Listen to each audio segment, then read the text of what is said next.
মুসা আলাইহিস সালামের উপর যে কিতাবটা নাজিল হয়েছে কিতাবটার নাম কি? সবাই বলেন, আর জোরে বলেন কি নাম? এটা ইব্রানি ভাষায় লেখা ছিল, হিব্রু স্ক্রিপচার। রব্বুল আলামিন তাওরাতকে কাঠের মধ্যে লিখলেন। তাওরাতের বিশেষ বৈশিষ্ট্য হলো রব্বুল আলামিন নিজ হাতে তাওরাত লিখে সাইয়েদনা মুসার উপরে নাজিল করেছেন। পড়েন সুবহানাল্লাহ। কাঠের বড় বড় তক্তার উপরে তাওরাত কিতাব লিখে রব্বুল আলামিন তুর পাহাড়ে সাইয়েদনা মুসা আলাইহিস সালামকে ডেকে পাঠালেন। ডেকে বললেন, মুসা, এই যে তাওরাতের কিতাব আমি কাঠের ফলকে লিখে দিলাম, এর মধ্যে তোমাদের জন্য হেদায়েত আছে, বনি ইসরাইলের জন্য হেদায়েত আছে। যাও মুসা, নিয়ে যাও। কাঠের তক্তার মধ্যে লেখা তাওরাত নিয়ে বনি ইসরাইলের কাছে দাওয়াতি কাজ শুরু করে দাও।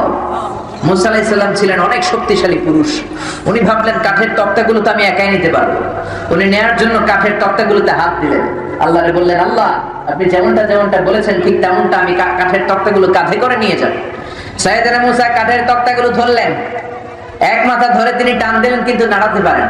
সুবহানাল্লাহ বলবেন না? অবাক হয়ে যায়, কিরে, মনে হয় এই জায়গায় বেশি ওজন, ওই দিক দিয়ে ধরি, ওই দিক দিয়ে ধরলে নাড়ানো যাবে। কাঠের তক্তার এই মাথা রেখে দিয়ে তাওরাত কিতাবের কাঠের তক্তার ওই মাথা দিয়ে ধরলেন। এবার ওই মাথা দিয়ে ধরেও কাঠের তক্তা নাড়ায়, কিন্তু তক্তা নড়ে না। বলেন সুবহানাল্লাহ। এবার ভাবলেন মাঝখান থেকে ট্রাই করলে মনে হয় উঠানো যাবে। এবার তিনি মাঝখানে কাঠের ফলকে লেখা, তক্তার মধ্যে লেখা তাওরাত কিতাবের কাঠের তক্তার মাঝখান দিয়ে দুই হাত দিয়ে ধরলেন, কিন্তু তক্তা নড়ে না। আল্লাহু আকবার! কি আজীব তামাশা! বড় বড় কাঠের তক্তা সাইয়েদনা মুসা এক হাতে নিয়ে নেয়।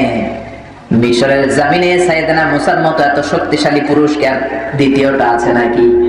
এত শক্তিশালী পুরুষ ছিলেন, এক থাপ্পড়ে ফেরাউনের বাবুর্চিকে দুনিয়া থেকে বিদায় করে ফেলেছে। রেগে গেল ওনার মাথার চুল, টুপি ভেদ করে, পাগড়ি ভেদ করে উপরের দিকে এরকম খাড়া হয়ে দাঁড়িয়ে যেত।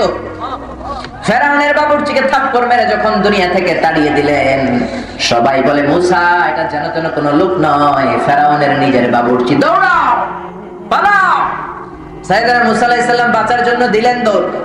আল্লাহ বললেন, মুসা দৌড়াও।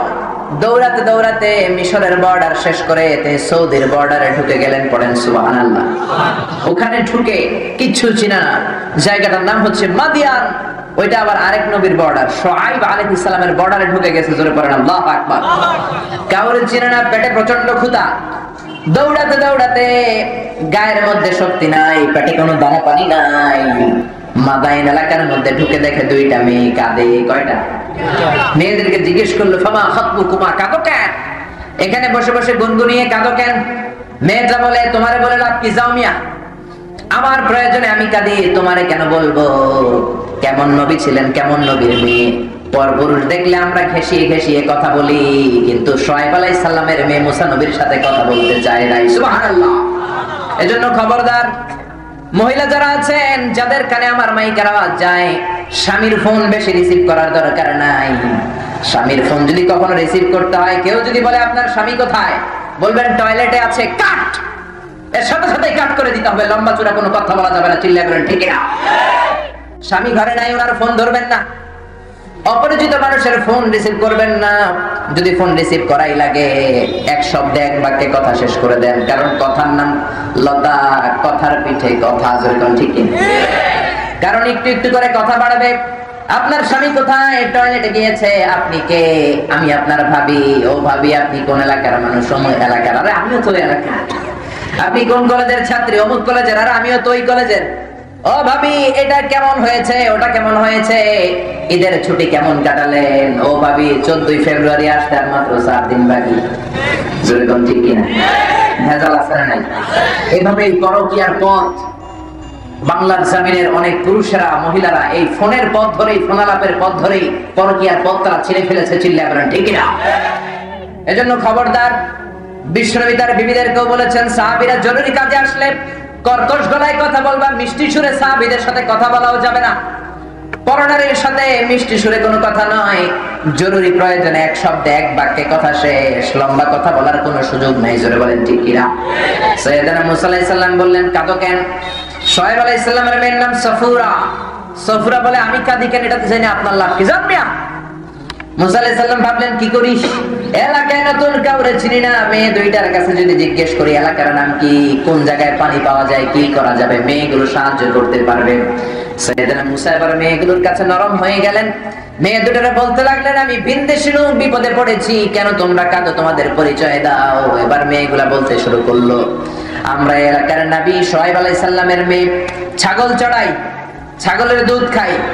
আমার আব্বা শুআয়ব আলাইহিস সালাম ছাগলের দুধ বড্ড বেশি পছন্দ করে। এখানে বিশাল একটা কুয়া আছে, ছাগলগুলোকে কুয়ার পানি খাওয়ানোর জন্য এনেছি, কিন্তু কুয়ার ঢাকনাটা বড় ওজনওয়ালা। এই কুয়ার ঢাকনা উঠাতে 10 জন পুরুষ লাগে। কয়জন? চিৎকার করে বলেন, কয়জন?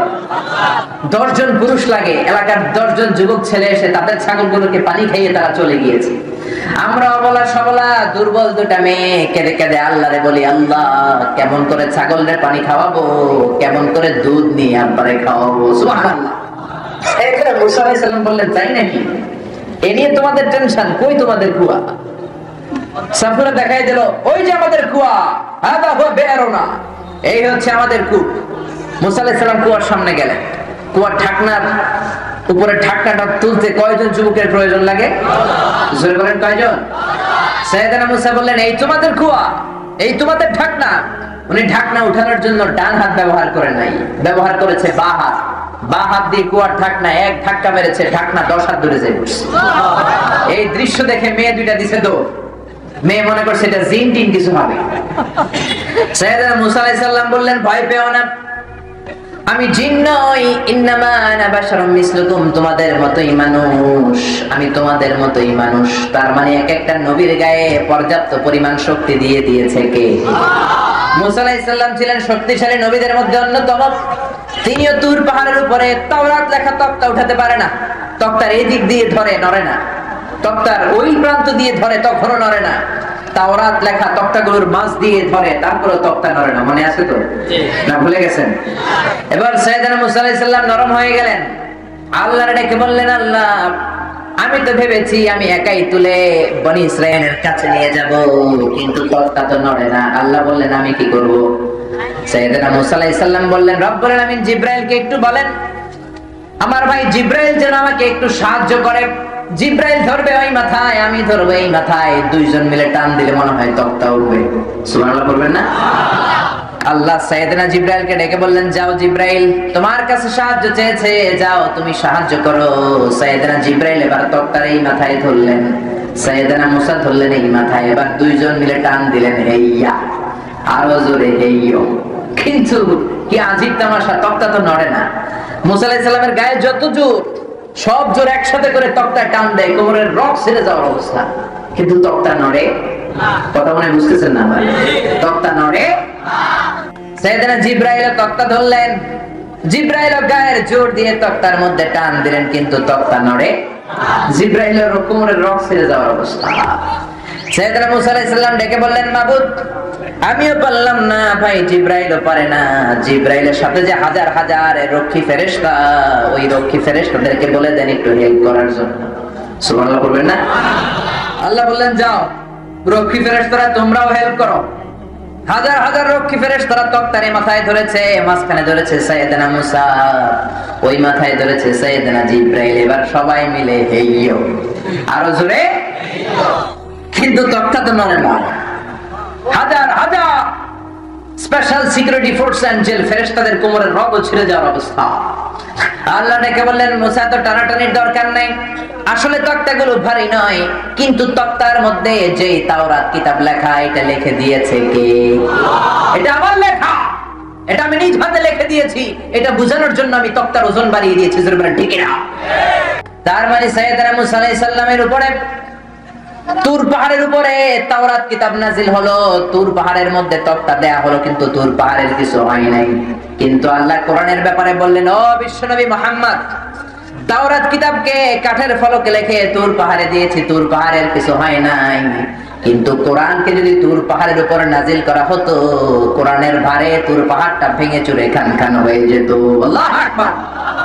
মহাবিশ্বের সবগুলো মানুষের 63 ট্রিলিয়ন বছর বাঁচাও সম্ভব না, আর কোরআনের মতো করে এত ইনফরমেশন দিয়ে আরেকটা বইও বানানো সম্ভব না। চিল্লায় বলেন ঠিক না? এজন্য তোমার জ্ঞান ফুরিয়ে যাবে, তোমার মেধা হারিয়ে যাবে, কিন্তু কোরআনের মতো করে একটা ছোট্ট আয়াত বানানোর সক্ষমতা মহাবিশ্বের কারণে। চিল্লায় বলেন ঠিক না? এই কোরআনের কপিগুলো আগুন দিয়ে জ্বালিয়ে দিলেও কোরআনকে পৃথিবী থেকে দূর করা যায় না।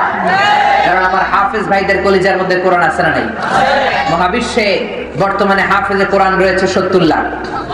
জোরে বলেন কয় লাখ? আরো জোরে কয় লাখ? যদি আগুন লেগে ধ্বংস হয়ে যায়, ধ্বংস হয়ে যায়, যদি আগুন লেগে যায় পুড়ে যায়, পৃথিবীর সব বইয়ের দোকান বিশ্ব থেকে হারাবে না পবিত্র কোরআন, বিশ্ব থেকে হারাবে না পবিত্র কোরআন। চিল্লায় বলেন আল্লাহু আকবার।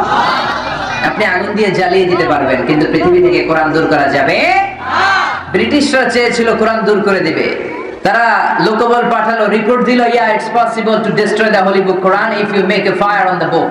কোরআনের বই আগুন দিয়ে ইন্ডিয়া থেকে জ্বালিয়ে দেন, তাহলে আর কোরআন থাকবে না। রিপোর্টটা সঠিক কিনা সেকেন্ড দল পাঠালো, ওই তদন্ত কমিটি বলে না, the previous report was absolutely রং। আগের রিপোর্টটা ছিল ভুল, because the people of Indian subcontinent they don't just write Quran on blank paper, তারা সাদা কাগজে শুধু কোরআন ছাপায় রাখে না, তারা কোরআনকে মনের মাধুরী মিশিয়ে তাদের অন্তরের মধ্যে গেঁথে রাখে। যেরকম ঠিক কিনা? তার মানে ভারতবর্ষ থেকে কোরআন দূর করতে হলে হাফেজে কোরআনদের গলা কেটে রক্তের গঙ্গা বইয়ে দিতে হবে, তা না হলে পৃথিবী থেকে কোরআন দূর করা যাবে না। চিল্লায় বলেন ঠিক কিনা? আমরা যখন আল আজহারে পড়ি, আমাদেরকে প্রতি বছর 2 পারা করে কোরআন মুখস্থ করে শায়েখদেরকে শোনানো লাগতো, এটা কম্পালসারি।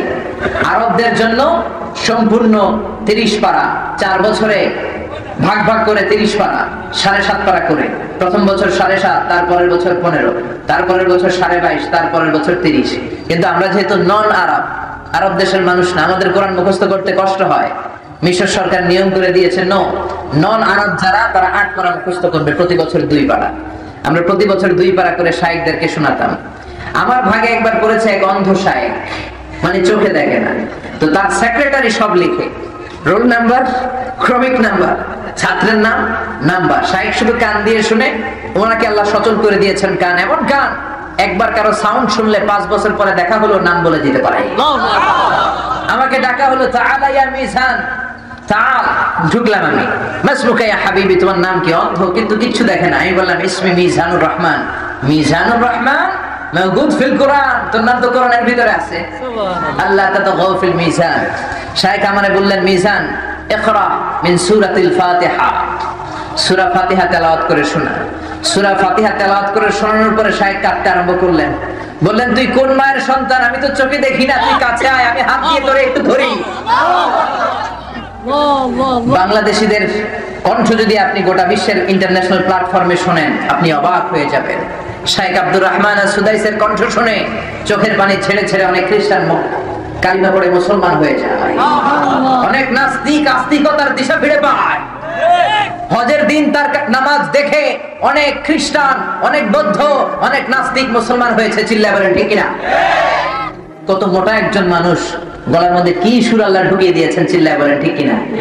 কারি আব্দুল বাসিত ইবনে আব্দুল সামাদ কোরআনের তেলাওয়াত যখন করতেন, গোটা বিশ্বের বড় বড় লিডার গুলো শুনে শুনে পাগল হয়ে যেত।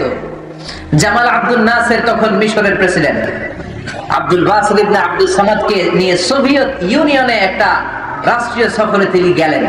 অনেকে সোভিয়েত ইউনিয়নকে আপনারা চিনবেন না, এটা আগে ছিল সোভিয়েত ইউনিয়ন, এখন হয়ে গেছে রাশিয়া। রাশিয়ার প্রেসিডেন্টের বাড়িতে বেড়াতে গেলেন, এখানে সব কমিউনিস্ট নেতা।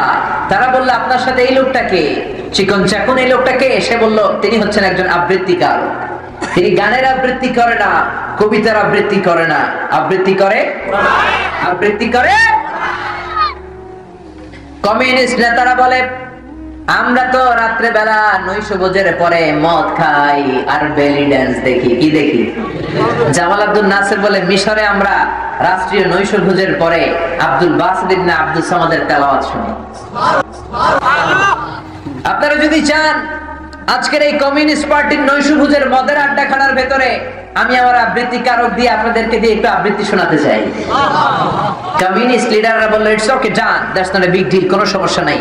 আপনার আবৃত্তিকারক, আপনাদের কোন বই আছে আমরা চিনি না, আবৃত্তি করবে। সবার হাতে মদ।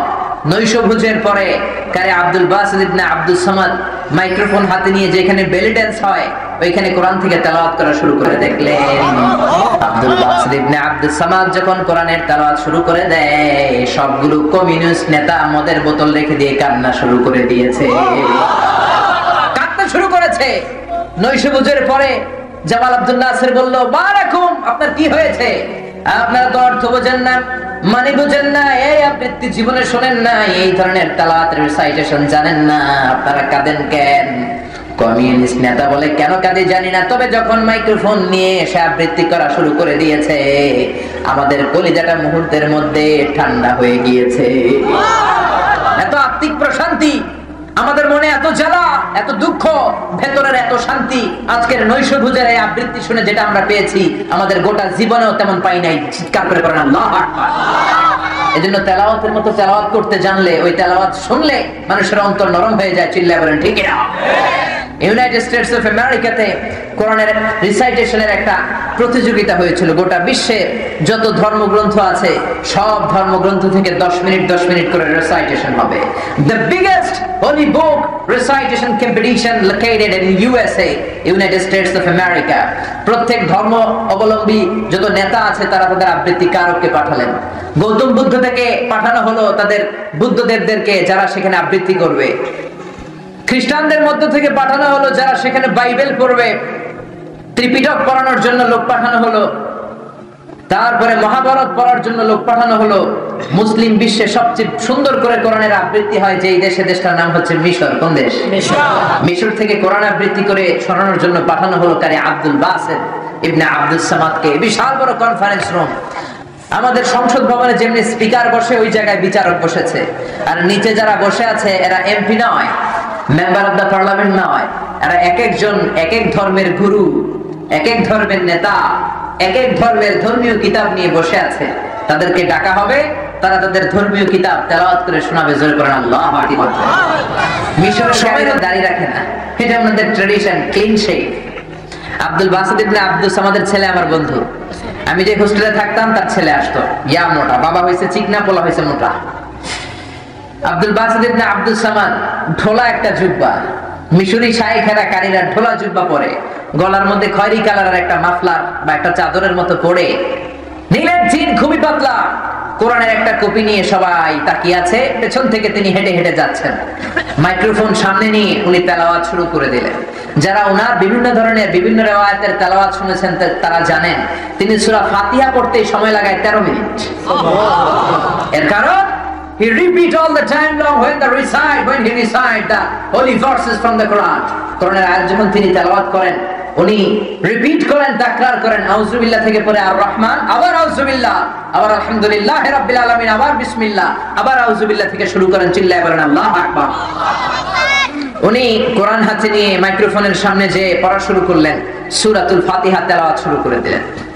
সূরাতুল ফাতিহাই পড়তে সময় নিয়েছে প্রায় 12 মিনিট। কয় মিনিট? শ্রীমত ভগবত গীতাওয়ালারা হাততালি দেয়, সময় শেষ।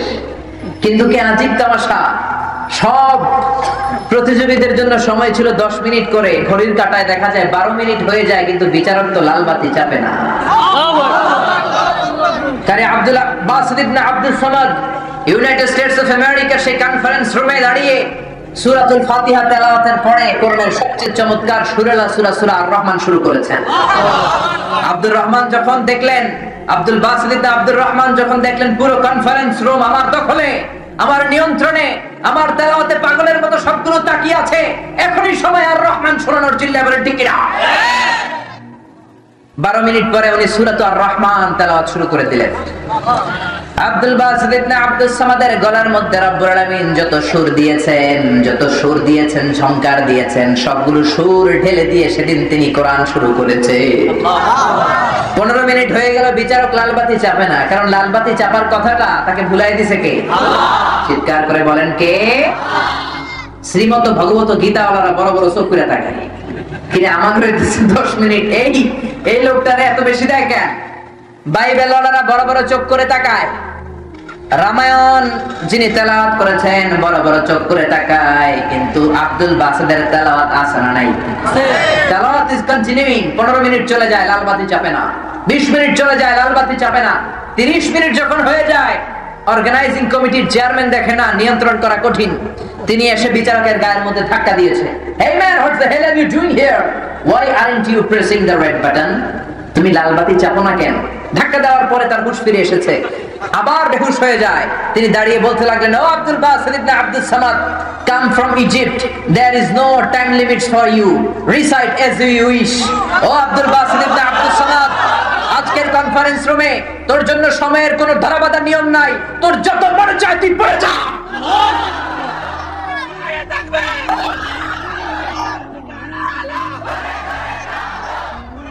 আব্দুর রহমান, আব্দুল বাসিত ইবনে আব্দুর রহমান আব্দুস সামাদ পড়তে পড়তে সূরা আর রহমান শেষ করে ফেললেন।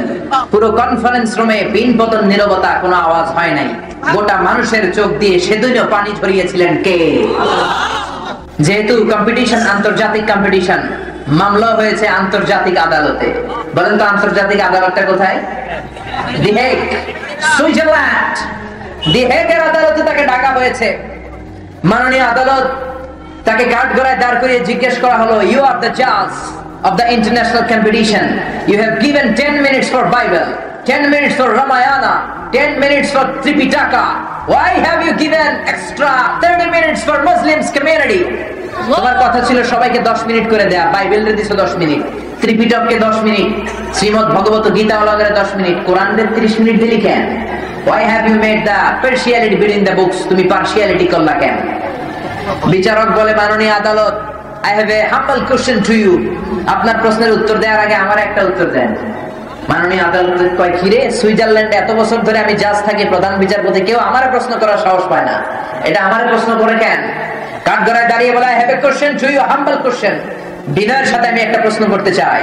তিনি বলতে শুরু করলেন, যখন বাইবেল পড়া হচ্ছে আমি নিয়ম অনুযায়ী গ্রিন বাটনে চাপলাম, সবুজ বাতি জ্বলে উঠলো, বাইবেল তেলাওয়াত শুরু হলো। 10 মিনিট শেষ, লাল বাতিতে চেপেছি। আমি মহাভারতকে ডাকলাম, সবুজ বাতিতে চাপলাম, তেলাওয়াত শুরু হলো। 10 মিনিট শেষ, লাল বাতিতে চেপেছি, সে চলে গিয়েছে। আমার হুঁশ আছে, আমার নিউরন কানেক্টিভিটি ঠিক আছে, আমার নার্ভাস সিস্টেম ঠিক আছে, আমি আমার সাথে আছি। কিন্তু লর্ডের কসম করে বলি, ভগবানের কসম করে বলি, সর্বশেষ প্রতিযোগী মিশর থেকে আসা কারি আব্দুল বাসিত ইবনে আব্দুস সামাদ মাইক্রোফোনটা হাতে নিয়ে কি যেন বলে একটা টান মারলো। মুহূর্তের মধ্যে আমি আর আমার সাথে না। আমি কোথায় আছি আমি নিজেও জানি না। আমি কি সাগরে দুলছি না বাতাসে ভাসছি? আমি কি আটলান্টিক মহাসাগরে না প্রশান্ত মহাসাগরে? সুরের কোন ভবনে ভগবান যে আমারে নিয়ে গেলেন আমি নিজেও জানি না। আমি শুধু শুনতেই লাগলাম। এই লোকটা তখন ছিল মেডিকেলি আনফিট। সময়ের জ্ঞান তার মাথা থেকে উঠিয়ে নিয়েছিল কে? আর বলেন কে? আমাদের তেলাওয়াত শুনে যদি মানুষ কাঁদে, আব্দুর রহমান সুদাইসির তেলাওয়াত শুনে যদি মানুষ কাঁদে, আব্দুল বাসিত ইবনে আব্দুস সামাদের তেলাওয়াত শুনে যদি কাঁদে, যে বিশ্ব নবীর উপর কোরআনটা নাযিল হয়েছিল, ওনার কণ্ঠে যারা তেলাওয়াত শুনেছে তাদের কি অবস্থা হয়েছিল মক্কা? তারা কি অনুভব করেছিল তাদের হৃদয়ে? বিশ্ব নবীর প্রথম কর্মসূচি ছিল ইয়াতলু আলাইহিম আয়াতে, আল্লাহর কোরআন তিনি তেলাওয়াত করে করে মক্কার লোকদেরকে শোনাতেন। জোরে ঠিক না? কোন বিষয়ে যদি আপনি কনফিউজড হন, আপনি কি করবেন, কোনটা সত্য কোনটা মিথ্যা আপনি বুঝতে পারছেন না, আল্লাহর কোরআনে সে ব্যাপারে সমাধান আছে না নাই?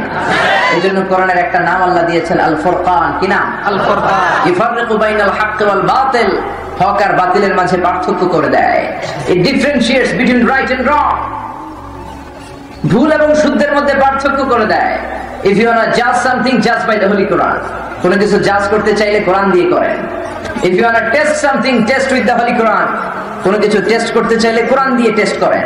If you want to evaluate something, evaluate with the Holi কোরআন। কোন জিনিসকে পরীক্ষা করতে চাইলে কোরআন দিয়ে পরীক্ষা করবেন, তাহলে জিনিসটা শুদ্ধ না অশুদ্ধ আপনি সমাধান পেয়ে যাবেন। চিল্লায় বলেন ঠিক না? এই জন্য জীবনটাকে শুদ্ধ করতে হলে এই কোরআন থেকে আমাদের প্রেসক্রিপশন নিতে হবে। আমার ফ্যামিলিটাকে শুদ্ধ করতে হলে কোরআন থেকে প্রেসক্রিপশন নিতে হবে। কোরআন থেকে প্রেসক্রিপশন না নিলে ফ্যামিলি শুদ্ধ হবে না, সমাজ শুদ্ধ হবে না, এই বাংলাদেশটা শান্তির বাংলাদেশ হবে না। জোরে বলেন ঠিক কিনা? এদেশ থেকে দুর্নীতি কমানো যাবে না, বরং দুর্নীতি বেড়েই যাবে। ল্যাংড়া দুদক দিয়ে দুর্নীতি কমানো যায় না। জোরে বলেন ঠিক কিনা? এই জন্য কোরআন থেকে সমাধান নিয়ে আমার দেশের সবগুলো বড় বড় জায়গা যেন আমরা পরিচালিত করতে পারি, সেই পদক্ষেপে নামতে হবে। এই কোরআন আমাদের সংসদ ভবনে থাকার দরকার আছে না নেই? বঙ্গভবনে, গণভবনে, সবগুলো সার্কিট হাউসে, সবগুলো সেনাবাহিনীর ক্যান্টনমেন্টে, সবগুলো ইউনিভার্সিটিতে। তাহলে এদেশে শান্তি আসবে, চিল্লায় বলেন ঠিক কিনা? সূরাতুল বুরুজ থেকে এই কোরআনের মর্যাদার ব্যাপারে ছোট্ট দুটি আয়াত তেলাওয়াত করেছি, 21 এবং 22 নম্বর আয়াত। বাল হুয়া কুরআনুম মাজিদ ফি লাওহিম মাহফুজ। এই আয়াতের আলোকে কিছু কথা আমরা শুনবো, সবাই পড়েন ইনশাআল্লাহ। রব্বুল আলামিন বলেন, বাল হুয়া কুরআনুম মাজিদুন ফি লাওহিম মাহফুজ। বাল হুয়া কুরআনুম মাজিদ, এটা হলো মহিমান্বিত কোরআন, আর এই কোরআনের বাড়ি হচ্ছে লাউহে মাহফুজে। সুবহানাল্লাহ পড়েন। লাউহে মাহফুজটা কোথায়? তানভীরুল মিকবাস ফি তাফসীর ইবনে আব্বাসের রচয়িতা আব্দুল্লাহ ইবনে আব্বাস, যিনি সব মুফাসসিরদের সম্রাট, তিনি বলেন লাউহুল মাহফুজ হচ্ছে ফাকাস সামাইস সাবিআ, সপ্ত আকাশের উপরে। তুলুহু মা বাইনাস সামাই ওয়াল আরদ, আকাশ থেকে জমিন যত লম্বা, লাউহে মাহফুজ ঠিক তত লম্বা। আরদুহু মা বাইনাল মাশরিকি ওয়াল মাগরিব, পৃথিবীর পূর্ব থেকে পশ্চিম প্রান্তে যত দূর, লাউহে মাহফুজের প্রশস্ততাও ঠিক তত দূর। চিল্লায় পড়েন আল্লাহু আকবার। ওহুয়া মিন দুররাতিন বাইদা, সাদা ঝকঝকে ফকফকে মণি মুক্তা ক্রিস্টাল ডায়মন্ড আর প্লাটিনাম স্টোন দিয়ে আল্লাহ লাউহে মাহফুজকে তৈরি করেছেন। জোরে বলেন ঠিক কিনা? আবার আল্লাহ বললেন, যেন তোমরা নবীর কাছে পাঠাই নাই, যেই নবীর প্রেমে গোটা বিশ্ব মাতোয়ারা, যেই নবীর জন্য সবাই প্রশংসা করে, ওই মহাবিশ্বের সবচাইতে সেরা নবী বিশ্ব নবীর উপর কোরআন নাজিল করে কোরআনের মর্যাদাকে আরেক ধাপ আমি বাড়িয়ে দিলাম। তার মানে দেখেন, মর্যাদার সর্বোচ্চ স্তরে রয়েছে কোরআন। এই কোরআনের বাড়ি সবচেয়ে উপরে, কাবা ঘরের উপরে, বাইতুল মামুরের উপরে, সবচেয়ে উপরে আল্লাহ কোরআনের বাড়ি দিয়ে কোরআনের মর্যাদাকে বাড়ালেন না কমালেন? 104টা কিতাবের মধ্যে সর্বশ্রেষ্ঠ করে কোরআনের মর্যাদা বাড়ালেন না কমালেন? সব নবীদের সেরা নবী বিশ্ব নবীর উপর কোরআন নাজিল করে কোরআনের মর্যাদা বাড়ালেন না কমালেন? তারপরে আল্লাহ বললেন, গোটা বিশ্বে ভাষার কোনো শেষ নাই। কত যে ভাষা! মিশরে যখন পড়াশোনা করতে গিয়েছি তখন আমি দেখেছি কত ভাষায় মানুষ কথা বলে। আমি বাংলায় বললে আফ্রিকানরা বুঝে না, আফ্রিকানরা সুহাইলি ভাষায় কথা বললে আমরা বুঝি না, ইংরেজরা কথা বললে চাইনিজরা বোঝে না, আবার চাইনিজরা তাদের ভাষায় চিয়াং ফিয়াং জিয়াং শিয়াং এই শব্দগুলো উচ্চারণ করে যখন পার্সোনালি তারা একে অপরের সাথে কথা বলে, হাসে, এক্সচেঞ্জ করে তাদের ভিউ, তাদের মনের সব আকুতি মিনতি তারা একে অপরে বুঝে হাসে, তারা যখন কথা বলে আমরা কেউ বুঝি না। জোরে বলেন ঠিক কিনা? তার মানে এত ভাষার সম্ভার মহাবিশ্বে। রব্বুল আলামিন বলেন, এতগুলো ভাষার মধ্যে থেকে সবচাইতে সেরা ভাষা আরবি ভাষায় আমি কোরআন নাজিল করে কোরআনের মর্যাদা আরেক ধাপ বাড়িয়ে দিলাম। ইন্না আনজালনাহু কুরআনান আরাবিয়ান লাআল্লাকুম তাআকিলুন, নিশ্চয় আমি এই কোরআনকে আরবি ভাষায় নাজিল করেছি যাতে তোমরা বুঝো। জোরে কোন ঠিক কিনা? কোরআন কোন ভাষায় নাজিল হয়েছে? আর জোরে কোন ভাষায়? আরবি শিখতে রাজি আছেন তো? সবাই রাজি আছেন? আবার আল্লাহ বললেন, আমার কাছে মাসের হিসাব 12টা।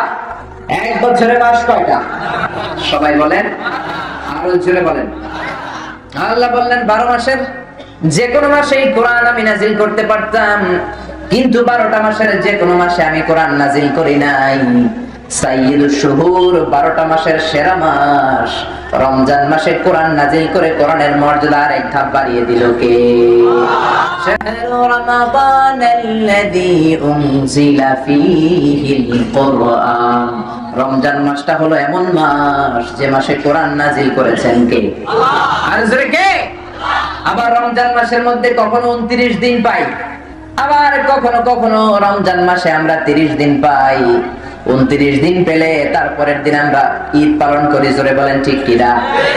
রমজানের ওই রোজার শেষে এলো খুশির ঈদ, তুই আপনাকে আজ বিলিয়ে দে শোন আসমানি তাকিদ, তোর সোনা দানা বালা খানা সব রাহে লিল্লাহ, দে যাকাতে মুর্দা মুসলিমেরাজ ভাঙাইতে নি। পড়েন, রমজানের ওই এলো খুশির ঈদ। আল্লাহু আকবার। রমজান মাসে আমরা 29 দিন পাই, 29টা রাত পাই কিংবা 30 দিন পাই, 30টা রাত পাই, আল্লাহ ডেকে বললেন গোলাম 30টা রাতের মধ্যে সবচাইতে সেরা রাত, সবচাইতে মাহেন্দ্রক্ষণ লাইলাতুল কদরের রাতে কোরআনকে নাজিল করে কোরআনের মর্যাদা আরেক ধাপ বাড়িয়ে দিল কে? চিৎকার করে বলেন কে? ইন্না আনজালনাহু ফি লাইলাতিল কদরি ওয়া মা আদরাকা মা লাইলাতুল কদর। নিশ্চয় আমি রমজানের যেন কোনো দিনে কিংবা রাতে কোরআন নাজিল করি নাই। রমজানের 29টা রাত কিংবা 30টা রাতের মধ্যে সবচাইতে সেরা রাত লাইলাতুল কদরের রাতে কোরআন নাজিল করে কোরআনের মর্যাদা আমি সবচেয়ে বাড়িয়ে দিয়েছি, ঠিক কি না? তার মানে আপনি যেই অ্যাঙ্গেলেই চিন্তা করেন, যেই অ্যানালাইসিসেই চিন্তা করেন, যেই বিচার বিশ্লেষণী শক্তি থেকেই আপনি চিন্তা করেন, সব দিক থেকে আল্লাহ তাআলা মহাবিশ্বের মহাবিশ্বয় মহা গ্রন্থ আল কোরআনের মর্যাদা বাড়িয়েছে না কমিয়েছে? জোরে বলেন বাড়িয়েছে না কমিয়েছে?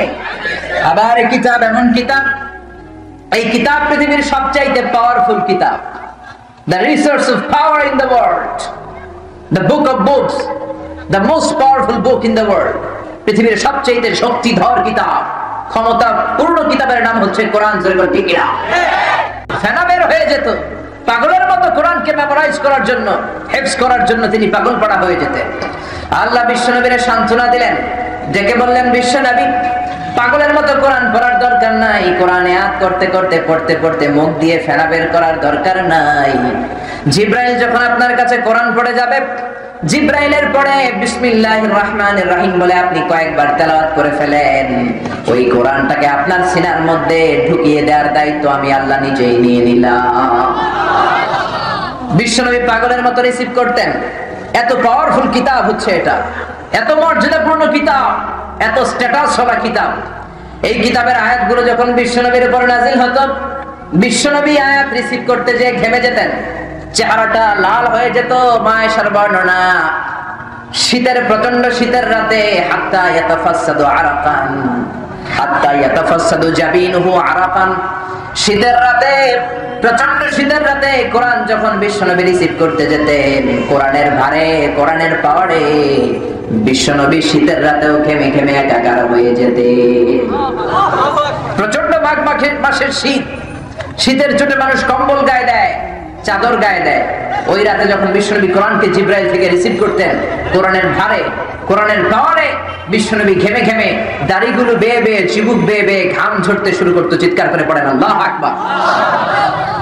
আবার বিশ্বনবী যখন ঘোড়ার উপরে ছিলেন, ওটের উপরে বসে থাকতেন, ওই অবস্থায় যখন কোরআন নাজিল হতো, কোরআনের ভারে বিশ্বনবীর ঘোড়াগুলো জমিনের মধ্যে বসে যেত, পড়েন সুবহানাল্লাহ। বিশ্বনবী আব্বা আর কসওয়া নামে দুইটা ওট ব্যবহার করতেন, একটার নাম হচ্ছে আব্বা, কি নাম? আরেকটার নাম কসওয়া, কি নাম? এই কসওয়া ওটের উপর থাকা অবস্থায় অনেক কোরআনের আয়াত বিশ্বনবী রিসিভ করেছেন। ওটের উপরে বসে থাকা অবস্থায় বিশ্বনবীর উপর যখন কোরআন নাজিল হতো, বিশ্বনবী সহ্য করতে পারতেন। বিশ্বনবীকে রব্বুল আলামিন ওই সহ্য ক্ষমতা দিয়ে দুনিয়ায় পাঠিয়েছেন, কিন্তু ঘোড়ার তো এই ক্ষমতা নাই, ওটের গায়ে তো অত শক্তি নাই। বিশ্বনবী সহ্য করতে পারতেন, ঘোড়া সহ্য করতে পারে নাই, ওটগুলো সহ্য করতে পারে নাই।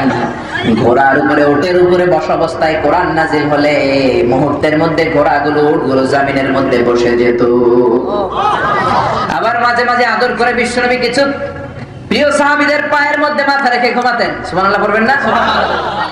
আবু বকরকে এত ভালোবাসতেন, বিশ্বনবীর হিজরতের সাথী আবু বকরের রানের মধ্যে মাথা রেখে বিশ্বনবী অনেকবার ঘুমিয়েছেন। যায়েদ ইবনে সাবিতের পায়ের মধ্যে, রানের মধ্যে মাথা রেখে বিশ্বনবী ঘুমিয়েছেন। আবু বকর বলে, আমার পায়ের মধ্যে মাথা রেখে বিশ্বনবী ঘুমিয়েছেন। ঘুম থেকে তিনি উঠলেন, হঠাৎ দেখি বিশ্বনবীর মাথাটা 10 গুণ বেশি ওজনওয়ালা হয়ে গেল। বিশ্বনবী আমার সাথে কথা বলেন না, মৌমাছির ভন ভন ভন ভন শব্দের মতো আওয়াজ পেলাম। আমি আবু বকরের বসতে আর দেরি হইল না, মুহূর্তের মধ্যে কোরআনের আয়াত বিশ্বনবীর অন্তরের মধ্যে নাজিল করছে কে? কোরআনের পায়ে মাথা রেখে যখন বিশ্বনবী ঘুমাতেন, শুয়ে থাকতেন, ওই মুহূর্তে কোরআনের আয়াত নাজিল হলে আবু বকরের মনে হতো বিশ্বনবীর মাথার ভারে ওনার পাটা মনে হয় ফেটে চুরমার হয়ে যাবে, চিৎকার করে বলেন আল্লাহু আকবার। আল্লাহ বলেন, এত মহিমান্বিত কোরআন তোমাদের উপর নাজিল করেছি। এই কোরআনকে যদি আমি পাহাড়ের উপর নাজিল করতাম, বড় বড় মাউন্টেন্স এর উপরে নাজিল করতাম, পাহাড়গুলো ভেঙে মুহূর্তের মধ্যে তুলার মতো উড়ে উড়ে যেত। ঠিক কি না? ঠিক কি না? আল্লাহ বললেন লাউ আনজালনা হাযাল কুরআন আলা জাবালিন লারাআইতাহু খাশিআন মুতাসাদ্দিআন মিন খাশিয়াতিল্লাহ ওয়া তিলকাল আমসালু নাদরিবুহা লিন-নাসি লাআল্লাহুম ইয়াতাফাক্কারুন। পড়েন আল্লাহু আকবার। এই কোরআনকে আমি পাহাড়ের উপরে দেই নাই, সাগরের উপর দেই নাই, কোরআনকে আমি কোনো কিছুর উপরে নাজিল করি নাই। কারণ পাহাড়ের উপর কোরআন নাজিল করলে পাহাড়টারে চুরমার করে দিত কে? মুহূর্তে পাহাড় চুরমার হয়ে যেত।